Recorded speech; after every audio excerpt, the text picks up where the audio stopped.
हाँ जी, कैसे हो आप लोग? सब ठीक ठाक, कुशल मंगल। चलो जी, बहुत बहुत स्वागत है आपका कॉर्पोरेट न्यूज की सीरीज में। और जो बच्चे इसे पहली बार देख रहे हैं, अगेन मैं उन्हें बता दूं, ये सीरीज यूजफुल है सभी के सभी प्रोफेशनल कोर्स करने वाले students, like CA, like CMA, like CS के लिए। एंड वो सब जो आप थ्योरेटिकल लाइफ में पढ़ते हो, यहाँ पर हम इस कॉर्पोरेट न्यूज के अंदर उन सब का प्रैक्टिकल एप्लीकेशन देखने की कोशिश करते हैं। तो चलिए जी, आज की कॉर्पोरेट न्यूज शुरू करने से पहले एक जरूरी सूचना, इनफैक्ट दो जरूरी सूचनाएं। पहला, सीए इंटर के फास्ट ट्रैक बैचेस अवेलेबल हैं amitpopliClasses.com की वेबसाइट पर। वहां पर जाकर आप फास्ट ट्रैक बैचेस फॉर मई 2024 बाय कर सकते हैं, जहां पर ऑडिट और लॉ का फास्ट ट्रैक बैच दोनों ही अवेलेबल हैं बाय सी अमित पोपली। और इसके अलावा भी बेहतरीन कॉम्बो जो आप कहीं नहीं सोच सकते, ऐसे कॉम्बोज अवेलेबल होंगे amitpopliClasses.com पे, और उस प्राइस पे जो आप अगेन कहीं नहीं सोच सकते। चलिए अच्छा, इससे पहले कि आज की मैं कॉर्पोरेट न्यूज शुरू करूं, एक और जरूरी सूचना। आप काफी डिमांड आ रही थी कि sir company of the week, company of the week, company of the week शुरू किया जाए, तो अब हमने company of the week series शुरू कर दी है। वो इस चैनल पे नया लेकर दूसरे यूट्यूब चैनल जिसका नाम है इन्वेस्टमेंट विद पोप्स, और वहां पर हम लोगों ने शुरू की है, जिसका लिंक, जिस यूट्यूब चैनल का लिंक इस वीडियो के नीचे आपको मिल जाएगा। हर संडे जहां पर मैं एक वीडियो दूंगा, और इस संडे की जो वीडियो होगी, जिस कंपनी की मैं डिस्कशन करूंगा, उस कंपनी का एग्जिस्टिंग शेयर प्राइस है आज की डेट में 10 रुपए से नीचे। मेरे रडार पे वो कंपनी है जिसमें मैंने आज भी इन्वेस्टमेंट की है, जिसमें मैं कल भी और परसों भी थोड़ी थोड़ी इन्वेस्टमेंट करना चाहूंगा।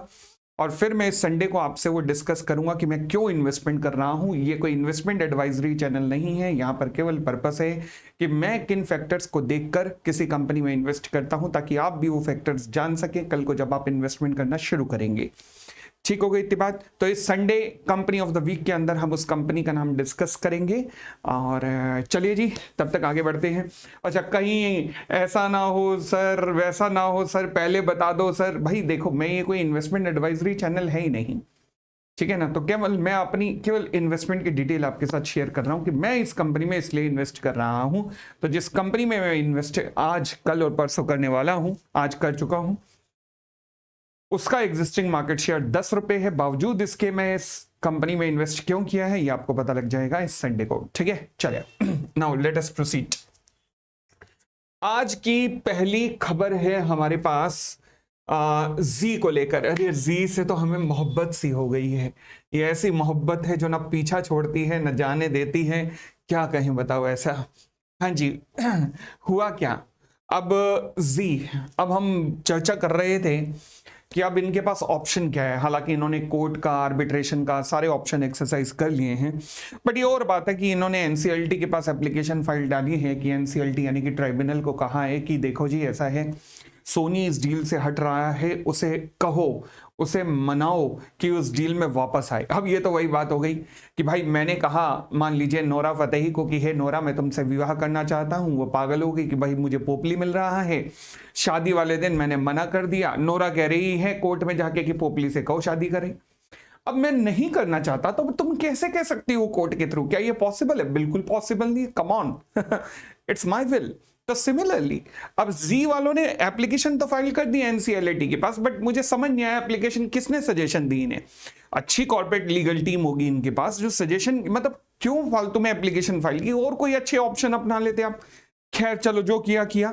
फिलहाल आज इन्होंने अपना थोड़ा प्लान रिवील किया है। इन्होंने कहा है जी देखो, ऐसा है, हमारे पास ना 4% स्टेक है बस। अब 4% स्टेक लेके भी इन्होंने डील कैंसिल करवा दी, और बात है, मतलब क्या कहें मतलब जज्बा हो तो यही हो, वरना ना हो। तो 4% स्टेक लेकर भी डील कैंसिल करवा दी। अब ये कह रहे हैं जी ऐसा है कि 4% तो बड़ी कम लग रही है, अब हम अपनी स्टेक 26% करना चाह रहे हैं, यानी कि प्रमोटर का शेयर अब 26% करना चाह रहे हैं। अच्छा, कोई टाइमलाइन? नहीं, कोई टाइमलाइन नहीं है, परंतु हम 26% तक उस शेयर को बढ़ाएंगे। अब ये शेयर कैसे बढ़ाएंगे? अच्छा, शेयर बढ़ाने के तरीके कैसे हो सकते हैं? कुछ दिमाग में आ रहे हैं आपके? सोच के देखो।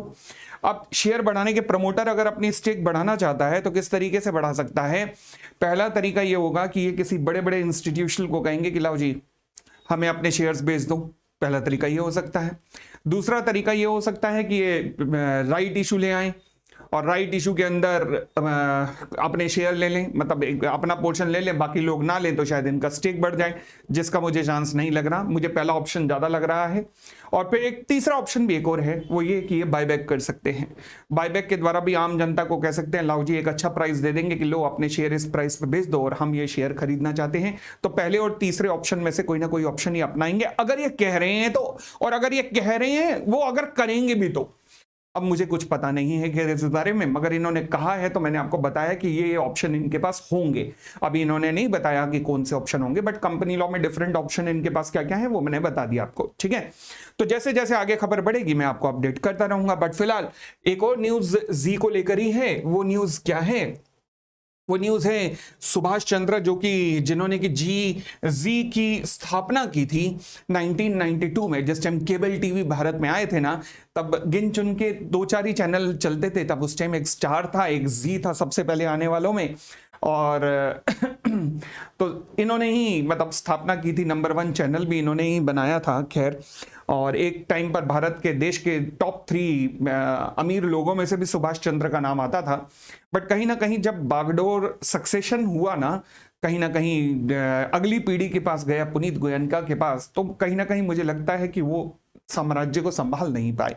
बट फिलहाल हम इस मुद्दे पर ना जाते हुए अभी जी में सुभाष चंद्र का कहना है कि देखो जी ऐसा है कि सोनी वालों ने कहा है कि शाइफनिंग ऑफ द फंड या डाइवर्जन ऑफ द फंड हुआ है, वो उन्होंने एक रीजन बताया है कि इसलिए डील को कैंसिल करने का एक रीजन बताया है।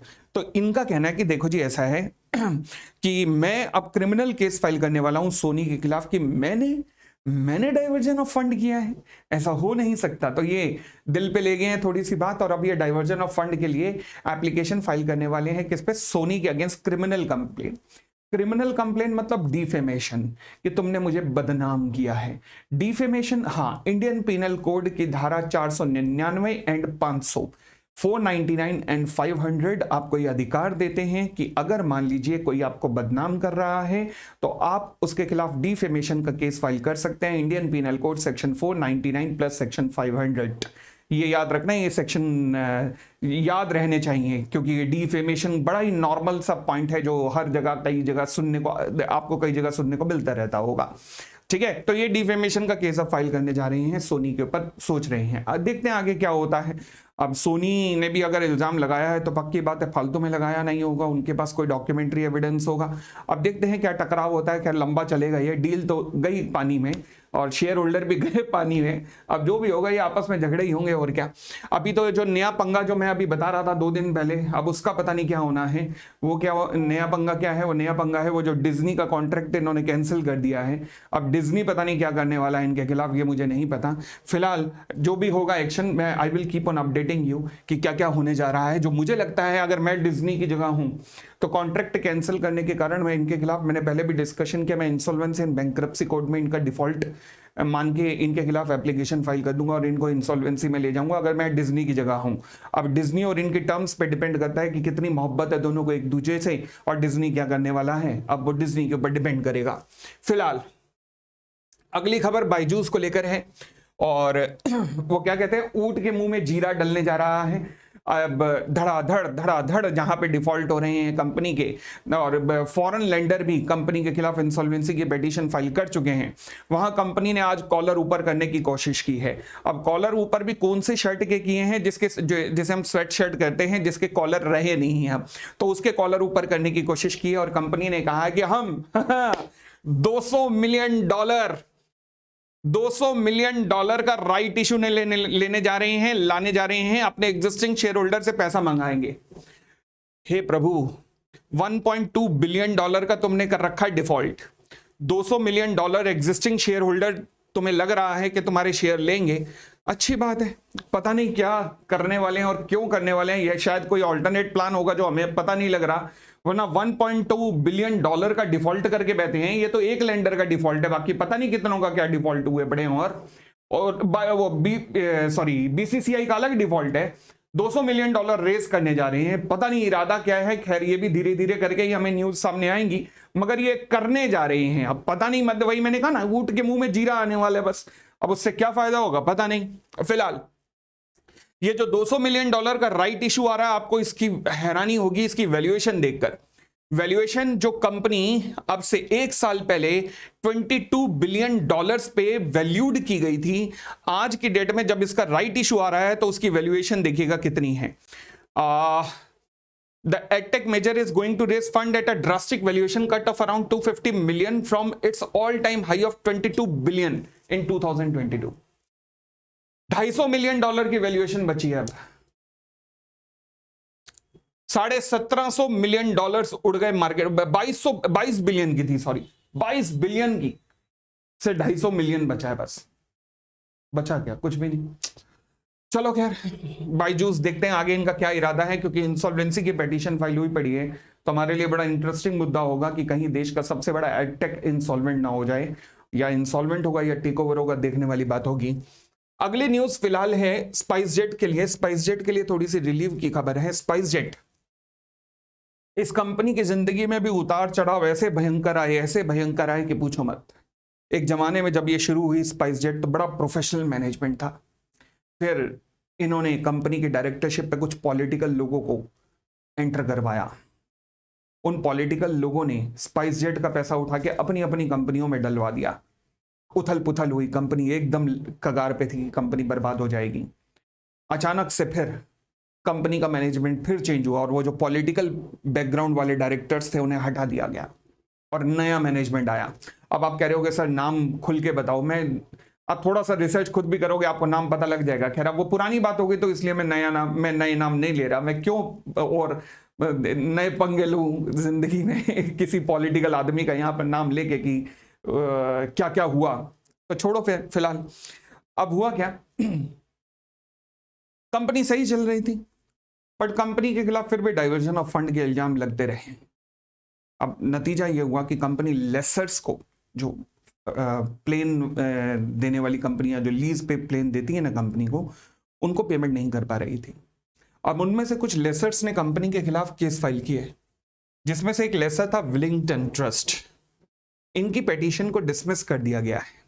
अब डिसमिस इसलिए नहीं किया गया कि स्पाइसजेट बिल्कुल ही पवित्र रूप से बाहर निकली है, गंगा के समान पवित्र है, नहीं। डिसमिस इसलिए किया गया क्योंकि ये क्रेडिटर की डेफिनेशन में बंदा फिट नहीं बैठ रहा था। क्यों? क्योंकि ये जो डेट था, जो लीज एग्रीमेंट था, वो किसी और के नाम पर था। लीज एग्रीमेंट किसी और के नाम पर था और ये बंदा क्लेम कर रहा था कि हम ही हैं, एक्चुअल में हम ही वो क्रेडिटर हैं, जिसे कोर्ट ने सारे गवाहों और बयानों को मद्देनजर रखते हुए कहा कि नहीं, ये लीज एग्रीमेंट किसी और के साथ था, ट्रांसफर किसी और को हुआ है लीज एग्रीमेंट, आप इसमें पार्टी नहीं बनते हैं, डायरेक्टली इन्वॉल्व नहीं होते हैं। केस फाइल करने की एलिजिबिलिटी किसी और क्रेडिटर की है जिसके नाम पे एक्चुअल डेट में, आज की डेट में प्लेन है, बिना कोई पेनल्टी लगाए हुए इन्हें कहा दिया है कि आप एलिजिबल नहीं हो, केस फाइल करना है तो एक्चुअल लेसर के नाम से फाइल करो। तो इसलिए पिटीशन रिजेक्ट हो गई है। बट ज्यादा खुशी की बात स्पाइसजेट के लिए नहीं है, बल्कि दुख की बात है कि 4 और ऐसे केसेस अभी पेंडिंग है डिफरेंट लेसर्स के। तो उनका क्या होगा कह नहीं सकते। कहीं ऐसा ना हो कि जैसे हमारे देश में किंगफिशर डूबी, जैसे हमारे देश में जेट एयरवेज डूबी, जैसे हमारे, वैसे ही कहीं ऐसा ना हो कि हमारी एक और स्पाइसजेट भी डूब जाए। क्योंकि मतलब एयरलाइन कंपनी, एविएशन सेक्टर को लेकर मैं कह सकता हूं कि देश जहां 1960 या 70s में भारत की एयरलाइन कंपनियां सेकंड नंबर की मोस्ट प्रॉफिटेबल कंपनी होती थी संसार की, और हमने सिंगापुर एयरलाइंस को सिखाया था कि एविएशन इंडस्ट्री चलती कैसे है। वहां के जितने एग्जीक्यूटिव थे वो 60s to 70s हमारे देश में सीखने आते थे कि कैसे चलती है। आपको पता होगा एविएशन इंडस्ट्री का इतिहास, जब टाटा एयरलाइंस हुआ करती थी, टाटा ने एयर इंडिया को अपनी फ्लाइट्स दी तो एयर इंडिया बनी उसके बाद, वरना हमारे पास देश में आज़ादी के टाइम पे कोई अपने एयर प्लेन्स नहीं थे, टाटा वालों ने अपने प्लेन दिए और एयर इंडिया नाम पड़ा इस तरीके से। 60-70s तक इतना रोबस्ट मैनेजमेंट हमारा सिस्टम था एविएशन इंडस्ट्री का कि सिंगापुर, जो कि आज की वर्ल्ड की मोस्ट प्रॉफिटेबल एयरलाइंस है, वो हमसे सीख के गए थे, इतने साल तक ट्रेनिंग लेके गए थे कि एविएशन सेक्टर रन कैसे किया जाता है। बट उसी एविएशन सेक्टर के अंदर आज की डेट में हमारी एयरलाइंस ऐसे डूब रही हैं। कारण क्या है? कॉर्पोरेट गवर्नेंस के इशू। तो एक बड़ी सीरियस मुद्दा है। खैर, अब स्पाइसजेट इससे निकल पाएगा या नहीं, ये भी आगे आने वाले दिनों के अंदर हमको पता लगेगा, जिसमें मैं आपको अपडेट करता रहूंगा। बट फिलहाल अगली न्यूज भी बहुत ज्यादा अच्छी, हमारी एक CA firm, international CA firm Deloitte के लिए नहीं है। डेलॉइट के लिए एवरी नाउ एंड देन इनके ऊपर सवालिया निशान लगते रहते हैं इनकी ऑडिट क्वालिटी को लेकर, और कई बार नाफरा भी इनके ऊपर कमेंट पास कर चुका है। और सबसे बड़ा जो इनको इनकी इमेज को इंडिया में धक्का लगा था वो था IL&FS स्कैम को लेकर। Indian leasing and finance services नाम की NBFC थी जिसमें अराउंड 90,000 करोड़ का घोटाला हुआ था, जहां पर कंपनी ने रियल एस्टेट सेक्टर को जरूरत से ज्यादा लोन दे दिया था, और बावजूद इसके बैंक ऑडिट के अंदर डेलॉइट को इस पॉइंट को पॉइंट आउट करना था इस चीज को, परंतु उन्होंने नहीं किया, जिसकी वजह से audit report clean audit report दे दी थी। और IL&FS स्कैम इनकी ऑडिट रिपोर्ट के कुछ महीने बाद ही सामने आया था, जहां रियल एस्टेट को दिया हुआ पैसा सारा डूब गया था और 90,000 करोड़ लोगों का डूबा। अब आज की जो खबर है वो इंडिया को लेकर नहीं है, वो इसकी एक इंटरनेशनल जो आर्म है और उसको लेकर है, और नाइजीरिया की शायद खबर है, नाइजीरिया, हाँ जी, नाइजीरियन फर्म है टिंगो नाम क्या है, टिंगो। अब इसके पीछे भी हिडनबर्ग लगा हुआ था, जैसे हमारे अदानी के पीछे लगा हुआ है। अब अदानी से तो वो हार गया, वो हारा क्यों? क्योंकि उसके लिए कई फैक्टर थे। फॉर एग्जांपल अमेरिका चाहता था हिडनबर्ग हारे, अदानी जीते। अच्छा, ऐसा क्यों? क्योंकि अदानी को जिताना इसलिए भी जरूरी था क्योंकि हाइफा पोर्ट जो है इजराइल के अंदर वो अदानी ले चुका था। अब हाइफा पोर्ट के थ्रू इजराइल और अमेरिका के अंदर बहुत बड़े लेवल का और इजराइल और यूरोप के अंदर बहुत बड़ा व्यापार होना था, और अदानी अगर यहां केस हार जाए तो फिर वो पोर्ट का जो बिजनेस, जो पोर्ट कोई भी लेने को तैयार नहीं था, वो पोर्ट अदानी ने लिया था, तो फिर अदानी का काम रुक जाएगा। तो बहुत सारे फैक्टर थे, बहुत सारे फैक्टर थे। अब अदानी पूर्ण रूप से दोषी है ये मैं मान नहीं सकता, अदानी भी इतना दोषी नहीं था जिन्होंने जितना हिडनबर्ग ने बनाया था। अब कुछ ना कुछ इधर उधर करना पड़ता है बिजनेसमैन को आगे बढ़ने के लिए, तो उन्होंने वही किया होगा, और सारे ही करते हैं, सारे ही करते हैं। बट दिक्कत यह है कि हमारे देश का करे तो हम ज्यादा चिल्लाते हैं, और एलन मस्क करे तो हम कहते हैं वाह यार ये है बिजनेसमैन, ये है। जैकमा करे तो हम कहते हैं वाह ये है बिजनेसमैन। करते सब हैं, करते सब है। बिजनेस चलाने के लिए इधर उधर कुछ करना पड़ता है, तो क्या दिक्कत है, उन्होंने कर दी तो फिलहाल हिडनबर्ग यहां पे अदानी में तो हार गया था, बट इन्होंने टिंगो का जीवन बर्बाद कर दिया बेचारा, नाइजीरियन फर्म का।